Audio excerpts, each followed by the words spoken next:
Suddenly, everybody's an expert at Silicon Valley Bank, a small regional firm that hardly anybody had heard of. Has suddenly filled headline news far and wide, at least in the United States. In fact, it may be responsible for a major dramatic drop in bond yields here and around the world, or at least that's the idea here.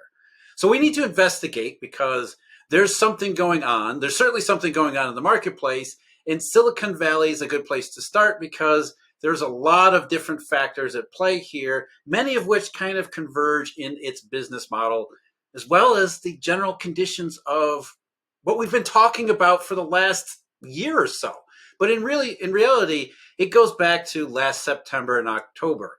We've talked about how the monetary system has experienced these periodic spasms, and last year was a pretty substantial one. And lo and behold, as markets had priced increasing probabilities of a deflationary monetary outcome, now we start to see signals of a potential deflationary outcome, including a little known bank tucked away in Silicon Valley. So to try to make sense of SVB, yield curve inversions, panic buying in global bond markets, I'm going to bring in here the bond king himself, Mr. Stephen Van Metre. Steve, Silicon Valley Bank, is there something we should be talking about there? Yeah, Jeff, because this is all deflationary money stuff. I mean, this is, if you have a problem with SVB, you got to go to SVM. And I think that's where we need to be talking here is, yes, this is all deflationary money. This is all function of the global economy slowing down, because if the economy was growing, if there was money coming into the system and expanding through the system, you don't see these happen. You don't see, in an economic boom, liquidity crisis at a bank. You don't see depositors, or large ones getting on the news and saying, hey, we're telling everyone to yank your money out. I mean, you don't see that happening at all. And yet here we have, again, as you mentioned, a bank that no one really had ever heard of and everyone's suddenly an expert on, because the fear they have, Jeff, it is really coming down to this. If this could happen to a little unknown bank, is this a beginning of a contagion risk to other banks? And that's what's got everyone afraid right now.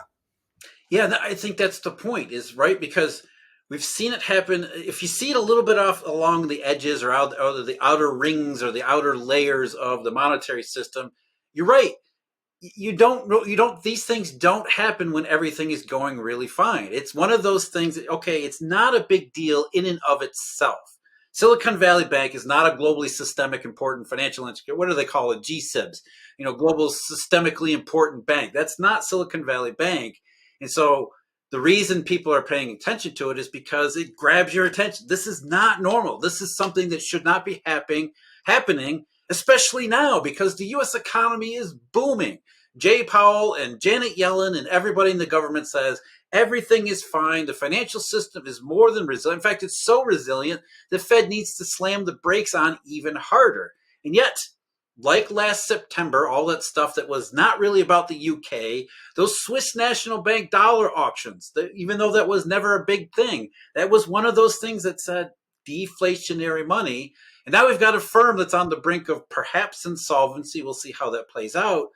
Again, I think that's really the overall point here, is that as you just said, Steve, that this should not be happening. The fact that it is, I think it's grabbed people's attention because they realize this is contrary to everything that we've been hearing about from all the right people.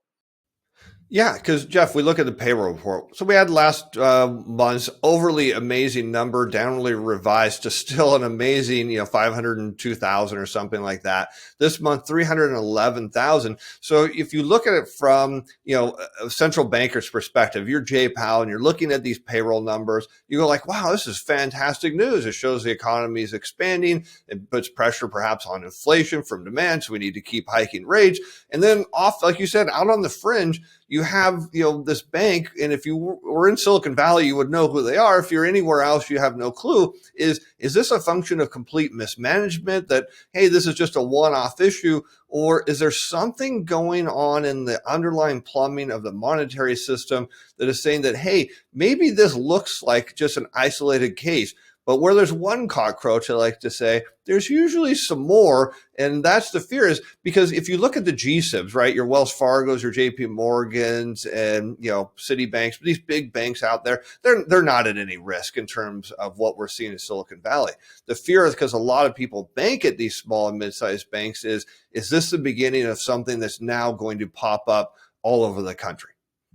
Yeah, if this was just an issue with just this one regional bank in Silicon Valley, nobody would care. They'd say, okay, there's a bank, they made some bad loans, they made some bad bets, they didn't manage their liabilities properly. Nobody cares. But what we saw on Friday, which was a big downdraft in bond yields, not just in the US, but all over the world, suggests that this is not just about, SVB. This is not Silicon Valley Bank. Is Silicon Valley Bank maybe the tip of the iceberg? Is it the first one? Is this 2023's Northern Rock? Because Northern Rock was just a small regional bank in the UK way back in 2007. We got some deflationary, before that, we got inverted yield curves telling us the probability of deflationary money was incredibly high. Then all of a sudden we get this little UK bank, this little Scottish bank that goes the belly up.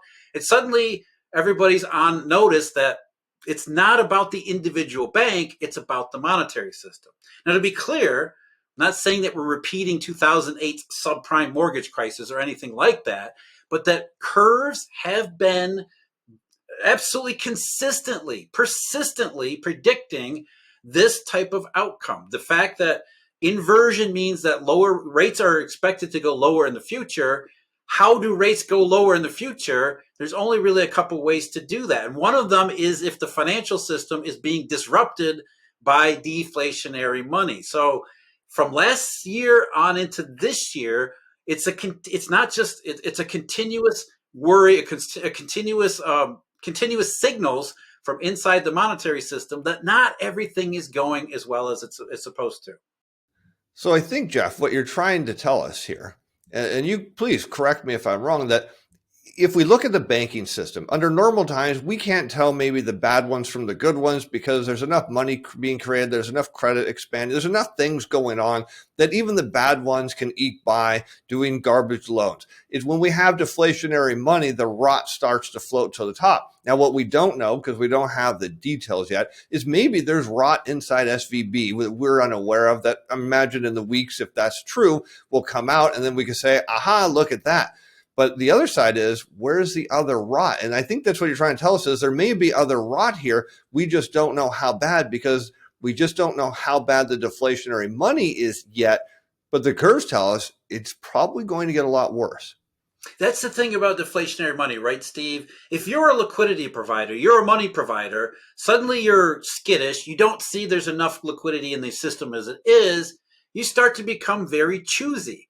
You say, well, I don't really know if Silicon Valley Bank is bad or not, but I'm not going to take the chance. I'm not going to bother because I need to be very prudent with how I provide liquidity. So everything becomes very discretionary. And it becomes discretionary to the point where maybe we start to see, as the old adage was, when the tide goes out, we find out who's been swimming naked. Well, that's the point. We're starting to see, we have been seeing for a long time, the tide has been receding. And now we're starting to get a look at all these naked bodies around, and it's not looking all that great, right? No, because the Fed is acting as if we have inflationary money, which we don't have. And as you've said for I don't know how many years, that this all changed post-Great Financial Crisis, that we went to a deflationary money environment, and the Fed's acting like we have inflationary money, even though they can't see that perhaps it's just price inflation or pandemic-related inflation or supply chain inflation, but they're treating it, right? This is like going to the doctor and say, hey, I have a cut. All right, well, saw your arm off because clearly, like, we're not sure what to do here. I mean, they're solving the problem with the wrong tool. And in turn, perhaps maybe the Fed is leading some or causing or exasperating this deflationary money environment. And now we're seeing it start to show up in the banks, and maybe it'll filter out, maybe it'll get stopped here, or maybe we'll start to see it in other places. And that's when people should start to get worried. Yeah, and I think the most compelling part of all this, again, Friday, It started in Asia. We saw the Japanese government bond. I mean, the 10-year JGB, which is, pegged at 50 basis points. Suddenly there's tons of buying interest in that one. So this was a global phenomenon. And bond yields all over the world kept dropping even after the US payroll report came out. We've got a rate hike coming up in a little over a week here. We got a rate hike in Europe next week. So, I mean, we got more rate hikes coming, and there was tons of global buying interest in these long-term safe instruments. So it tells you, again, this isn't just about Silicon Valley Bank. This is the expectation that the deflationary tide, the monetary tide, has not just receded, it's been receding for a long time. And maybe that deflationary tide has gotten to the point where it's too low. And I also want to point out one more thing, Steve. I know you know this well. We look at the calendar here. The calendar we're almost in the middle of March. And historically speaking, the middle of March, like the middle of September, these are seasonal bottlenecks. When the tide is low in terms of money and liquidity, it creates just these sort of problems. So what I'm saying is we have all of these signals coming in. Maybe they're not absolutely perfectly clear to the layperson, but when you're able to put these together and really decipher them, what they're saying is forget payrolls, forget the Fed, and really don't, it's not Silicon Valley Bank, it's the deflationary monetary tide receding. So, Jeff, if we're perhaps at the worst of this, does that suggest, based on your research into the calendars and cycles and all that, does that mean that maybe this is the worst? Maybe Silicon Valley just happened to be at the wrong place at the wrong time, got crunched under this liquidity issue, but maybe in the weeks to come, the tide starts to come back and everything's okay? Now you're talking like Ben Bernanke after Bear Stearns in March 2008. Because it's exactly the same scenario. I mean, obviously, Silicon Valley Bank is no Bear Stearns, and we don't have that kind of same systemic risk. But that doesn't mean there's different types of systemic risk. And that's really when we look at the marketplace, the global bond market. If this was just, hey, this is going to catch Silicon Valley Bank naked, and then everything will be fine once we get past the seasonal bottleneck, we get into April, everything's fine. Why would you be buying Swedish 10-year bonds at the rate that people were buying Swedish 10-year bonds last night? You wouldn't be. It's the marketplace is telling you this is a really big deal. And it's not specifically SVB. It's what's driving SVB, the conditions and the financial changes that are going on, the monetary changes that are going on that are creating these problems that are being revealed because we're hitting this seasonal bottleneck, which is a special low point in the calendar. Which, again, if the tide goes out already and then it goes out a little more because of the seasonal factor, we're really starting to see who is naked here. That was always the risk. Not necessarily more banks having problems, but just problems in general. That's what yield curve inversions were telling us. Again, yield curve inversion, just in very technical, literal terms, what that meant was nothing more than expectations that rates would be lower in the future than they are in the current period. That's all it really means. And then we have to think about what is it that would make rates go down from where they are today. And you think about it, well, the Fed wants rates to go up and the ECB wants rates to go up. So how can the market be betting so heavily on rates going down? Because that would involve a lot of scenarios that would have to, at the very least, get the Fed, the ECB, and everybody else around the world to do a 180-degree turn, not just stop and do a Fed pause, but completely change course and go into the opposite direction. And it's interesting, Steve, you probably already know this too. You look at Eurodollar futures early morning Friday. These were massive moves in the near-term part of the curve into the Reds contracts. And what that said was the market suddenly reevaluated not just higher for longer, but what happens once the Fed stops hiking rates. It's now looking like the market is again pretty certain that rate cuts are going to happen. So again, the point here is that we're seeing these signals that the market is picking up, that these are systemic signals about risks that will do what inversions say that's going to happen, which is the Fed does this and then says, I got to go this way, complete 180-degree turn. And we have to figure out what that actually means. Yes, because it's interesting that we come back to this, something we talk about all the time on your show, Jeff, is why would someone buy a 30-year long bond at a far lower yield than, say, a 5-year T-note sitting at, say, 5% right now, knowing that odds are favorable at the moment that the Fed's going to raise rates at their next meeting? I mean, we have literally no indication barring that Powell is really going to start looking at the yield curve and come up with some excuse, but he has none. Because everything he's been talking about, the payrolls and all this, everything is consistent with him raising rates. And yet you're right. The yield curve keeps telling us, not just are we seeing deflationary money, we're going to see inflation come crumbling down. We're going to see yields come crumbling down. And the only people that seem to not get it work for the Federal Reserve or some central bank around the world. Or they work at the New York Stock Exchange, right? Because as all of this is going on in the bond markets, which we believe are the real markets where information is discounted, stocks are like, no big deal, just like they were in early 2008. So it's not unusual that we see a little bit of fear, maybe even a little bit of panic in the bond market, which has happened repeatedly. Think about, going back to 2018, for example, or October of 2014. Different periods where something happens in the bonds, in the wider public, the wider marketplace really doesn't pay any attention to it. So that in that one sense, I think that's what Silicon Valley Bank or SVB has done us a little bit of a favor, because it's shining a spotlight on these potential problems that otherwise would continue to go unnoticed, because most people pay no attention to the yield curve. They get most of their information from Jay Powell and the Federal Reserve. And then Jay Powell and the Federal Reserve don't pay attention to the yield curve either, not really. So a lot of this stuff would go unnoticed, even though we had a major financial disruption and outbreak just a few months ago that was priced into the marketplace as this is not going to be a one-off either. No, the odds of this being a one-off in my book is pretty low. And that's what's great about recessions, because a lot of people, they say, wow, great about recessions, famous words there. Right. Well, yeah. Oh, a conundrum. Maybe we'll use that instead. During a conundrum, because they're not recessions. We just don't understand why these things happen. You could take three businesses and they're all doing well together, but you don't know that one of them has borrowed its way to success.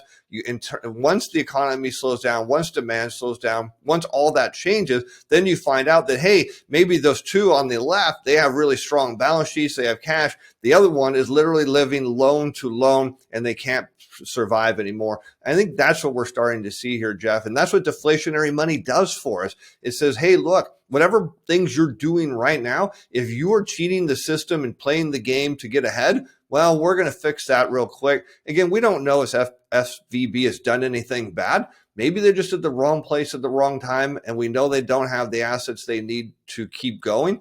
But that's what we're going to find out real quick. I don't think they're one-off. I think there's more of them. The question is we just don't know where they are.